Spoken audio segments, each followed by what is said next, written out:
Mesdames, Messieurs, bonjour et bienvenue sur World Actu, votre chaîne quotidienne d'actualité. Si c'est votre toute première fois, n'hésitez pas à vous abonner et à activer la cloche de notification pour ne rien manquer dans l'avenir. Merci et à bientôt. Bras de fer, CEDEAO Mali. Bamako compte sur le président Faure Gnassingbé pour désamorcer la crise. Le colonel Assimi Goïta a dépêché ce mercredi 4 mai à Lomé une délégation ministérielle pour solliciter la médiation du président Faure Gnassingbé afin de désamorcer la crise qui oppose le Mali et les États de la CEDEAO. Alors que les effets de l'embargo commençaient à se faire sentir sur les caisses de l'État et sur presque tous les leviers de l'économie malienne, les autorités de la transition décident de jouer la carte de l'apaisement avec les chefs d'État de la CEDEAO. C'est en ce sens que le chef d'État de la transition malienne a dépêché des émissaires auprès de son homologue togolais pour relancer les négociations avec la CEDEAO.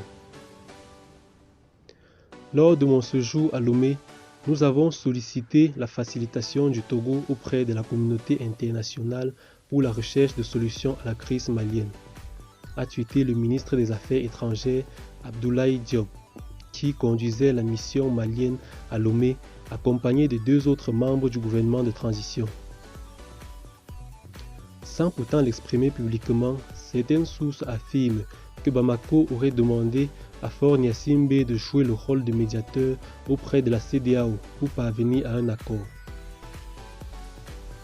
Le communiqué final qui sanctionne cette visite de la délégation malienne à Lomé indique que le ministre Abdoulaye Diop a demandé au Togo de soutenir l'effort de dialogue du gouvernement malien avec l'ensemble de la communauté internationale et de prendre des initiatives de facilitation ou de missions de bon office pour mobiliser à nouveau les acteurs régionaux, internationaux et autres de la transition, dont la visée demeure des élections libres, transparentes et crédibles et le retour à l'ordre constitutionnel.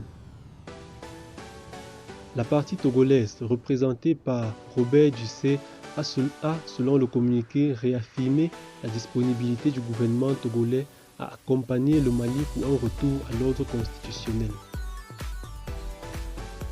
Un seul dialogue permanent et constructif avec les autorités de la transition malienne créera les conditions d'un retour rapide à l'ordre constitutionnel, à la lutte contre le terrorisme, a réitéré le ministre des Affaires étrangères togolais, selon le communiqué conjoint.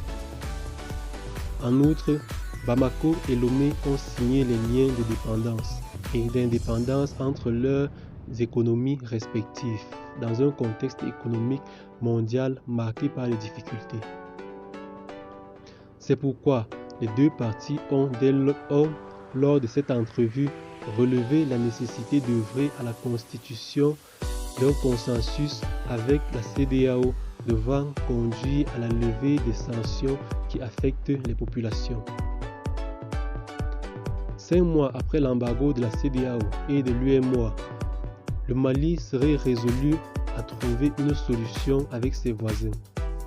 Pour ce faire, le colonel Assimi Goïta a jeté son dévolu sur le président Faure Gnassingbé à cause de l'amitié qu'il entretient avec lui et surtout à cause de la confiance dont le président togolais jouit auprès d'Alassane Dramane Ouattara à la tête de la Côte d'Ivoire, réputé comme la locomotive de l'économie et le poids lourd de la zone